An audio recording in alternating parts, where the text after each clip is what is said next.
Halo, what's up guys? Gimana kabar kalian hari ini?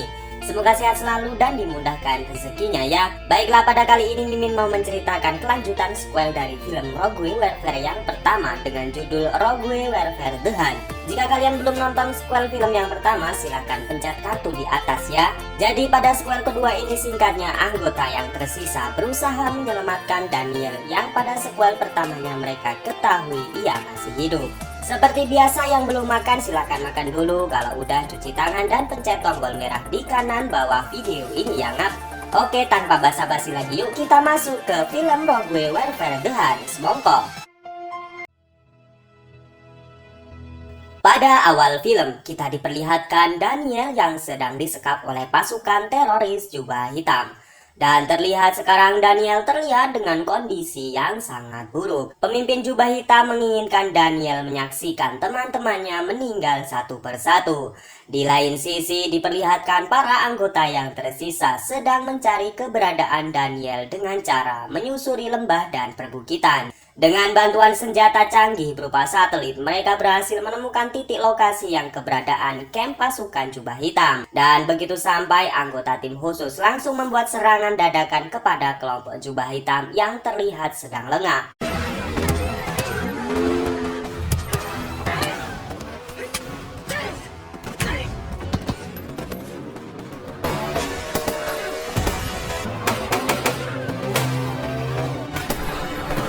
Singkatnya, mereka mengacaukan dan meluluhlantakan semua pasukan teroris jubah hitam yang berada di situ. Serangan tersebut menyisakan 2 orang yang tidak bersenjata. Selain itu, mereka menemukan seorang yang bisa berbahasa Inggris. Dari orang tersebutlah dapat digali informasi bahwasanya pemimpin jubah hitam telah membawa Daniel ke sebuah desa tua yang berada di 25 km ke arah timur. Ia juga meminta belas kasihan agar ia dibiarkan untuk hidup. Ia mengatakan terpaksa bergabung ke kelompok jubah hitam agar keluarganya tidak dibunuh. Karena hal tersebut, James kemudian menyuruhnya untuk pergi. Raf yang khawatir jika orang tersebut akan memberitahu pemimpin jubah hitam menyuruh Gelina sang sniper untuk membunuhnya. Namun lagi-lagi Gelina juga merasa kasihan dengan orang yang tak bersenjata dan membiarkan ia lari hidup-hidup. Singkatnya, seluruh anggota tim kembali ke markas. Briscoe kemudian mengatakan bahwa desa tua tersebut sedang mereka pantau dengan menggunakan satelit. Di malam harinya terlihat Gelina yang sedang santai karena tidak bisa tidur. Jack kemudian menasihatinya untuk beristirahat walaupun hanya sebentar saja. Lalu mereka membahas Daniel yang sudah 1 bulan lebih ia disekap oleh pasukan jubah hitam. Keesokannya, Marina mencurigai tanda-tanda keberadaan jubah hitam di sebuah kamp perkampungan tua. Banyak kendaraan yang terlihat masuk di kawasan tersebut. Kemudian Briscoe memberitahu sang presiden tentang kemungkinan besar jubah hitam yang sedang bersembunyi, yaitu di sebuah perkampungan tua sebelah timur kota Baghdad. Presiden pun mengizinkan Briscoe dan para timnya untuk menyerang jubah hitam dan juga menyelamatkan Daniel. Scene kemudian berpindah di mana sang ajudan memberitahu pemimpin jubah hitam bahwa salah satu camp mereka telah diserbu oleh pasukan khusus dan semua anggota mereka tewas terbunuh. Namun para warga sipil berhasil kabur dan melarikan diri. Baginya, dunia barat telah bersandiwara dengan membiarkan para warga untuk hidup agar dianggap sebagai rasa kemanusiaan.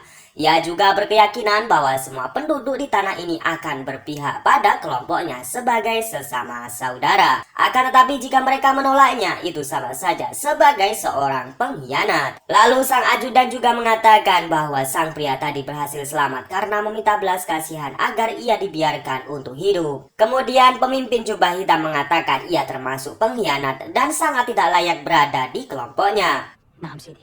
Bring the American. Of course. Di markas diperlihatkan semua tim bersiap untuk mendatangi sebuah desa tua. Briscoe kemudian memberikan denahnya dan menyiapkan strategi kepada seluruh tim. Dan kemudian mereka berangkat dengan diantar sebuah helikopter menuju sebuah bukit dan dilanjutkan dengan jalan kaki. Di sini Gelina berjaga dari kejauhan dan bersiap dengan snipernya. Sementara yang lain masuk ke dalam desa. James di sini berpasangan dengan Raf menerobos masuk, sementara Jack dan Sue menyusul dari arah belakang. Kemudian mereka masuk ke dalam sebuah bangunan dan mengira Daniel berada di dalamnya. Akan tetapi mereka tidak menemukan Daniel di sana. Dan kemudian kita disajikan dengan aksi sniper cantik dan mematikan menghabisi para oknum teroris tersebut.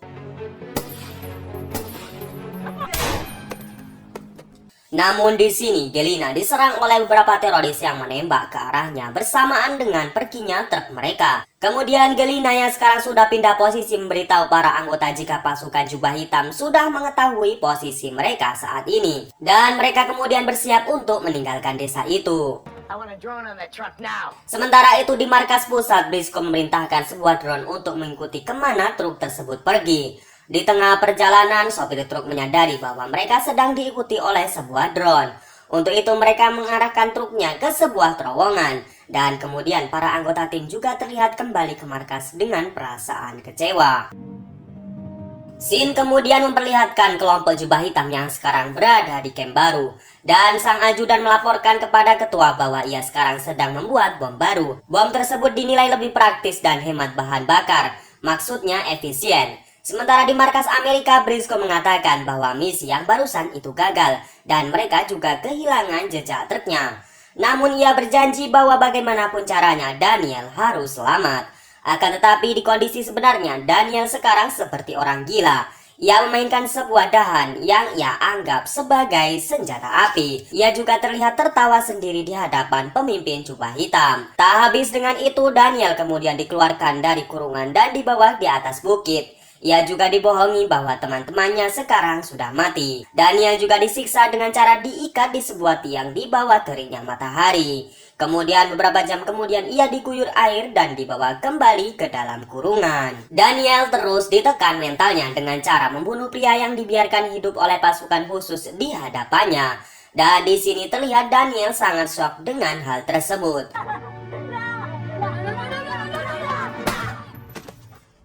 4 hari telah mereka lalui, namun Briscoe dan anak buahnya belum juga menemukan camp baru jubah hitam setelah mereka kehilangan jejak truk di sebuah terowongan. Dan tak berselang lama mereka mendapat sebuah kiriman video yang memperlihatkan ketua jubah hitam sedang mengeksekusi sang pria di hadapan Daniel. Dan di sini mereka mempunyai harapan bahwa setidaknya Daniel saat ini masih hidup. Walaupun terlihat keadaannya sangatlah buruk. Briscoe kemudian memerintahkan untuk melacak sumber video. Namun di sini Gelina yang tidak sabar memerintahkan Smith untuk menggunakan metode hacking. Namun Smith tidak berani mengambil resiko tersebut dan akhirnya Gelina sendirilah yang melacak pengirim video tersebut. Di sini diperlihatkan Gelina yang bukan hanya jago tembak-menembak, ia juga mahir dalam masalah hacker.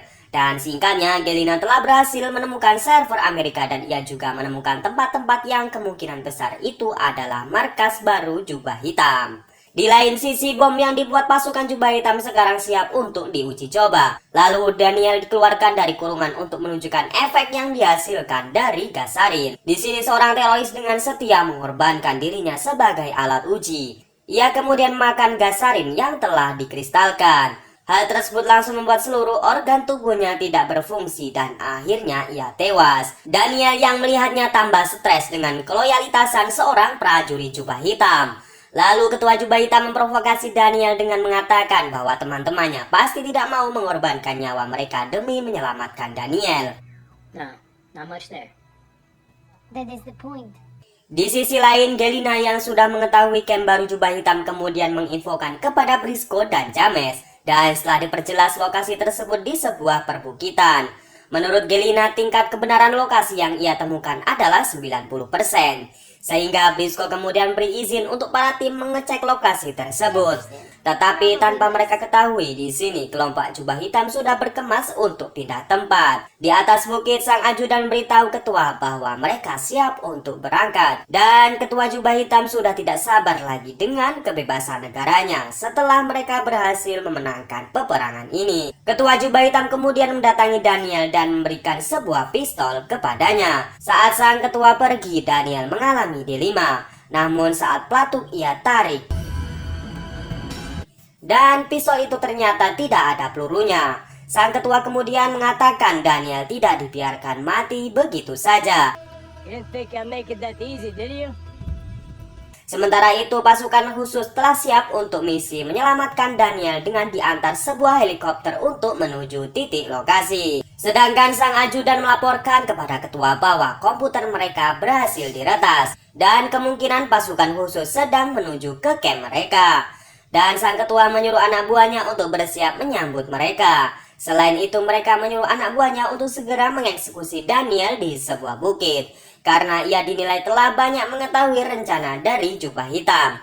Dan ketua Jubah Hitam dengan santainya pergi dengan truk yang telah disiapkan. المسلمين أعداء عسكري.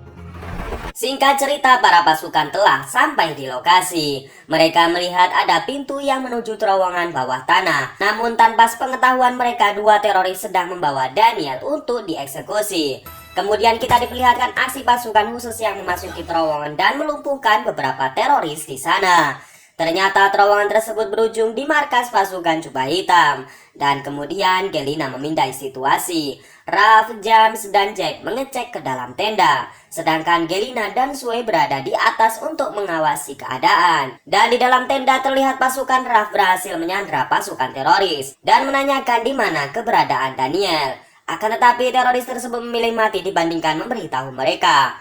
Di situ Jack mengambil komputer yang diketahui mereka sedang menyiapkan pembuatan bom sarin terbaru. Dikarenakan mereka terlalu lama di situ, para pasukan teroris yang lain datang dan ganti menyandra mereka. Tetapi untunglah Gelina dan Sue datang dan langsung menyelamatkan mereka.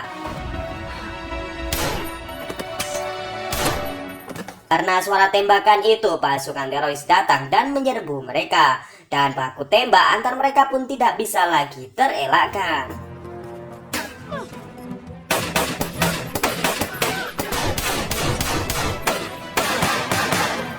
Ralph dan James kemudian melihat kurungan Daniel. Namun karena di dalamnya kosong, mereka berdua kemudian mencari ke atas bukit. Dan tepat sebelum para teroris tersebut akan mengeksekusi Daniel,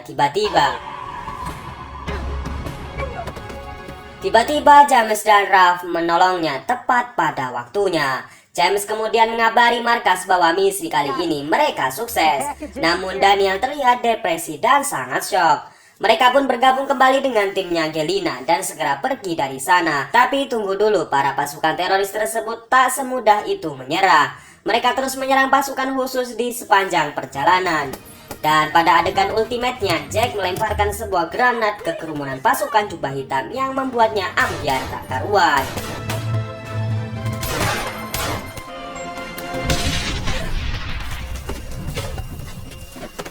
Setelah itu mereka kembali ke markas dengan dijemput sebuah helikopter. Dan begitu mereka sampai, Daniel langsung dibawa ke ruang pengobatan untuk dirawat secara intensif. Lalu Briscoe mengumpulkan anggotanya untuk beristirahat dan menenangkan mental mereka. Sedangkan pemimpin Jubah Hitam yang berhasil kabur akan mereka bicarakan di lain waktu. Di lain sisi, pemimpin Jubah Hitam sangat marah karena Daniel berhasil diselamatkan hidup-hidup. Dan film ini pun selesai, guys. Gimana, ngap-ngop? Seru kan filmnya? Kalau Mimin sendiri merasa bahwa di film ini mengandung arti yang sangat banyak. Selain sebuah perjuangan, persahabatan merupakan kunci dari sebuah keberhasilan. Saya Naja undur diri dan wassalamualaikum warahmatullahi wabarakatuh.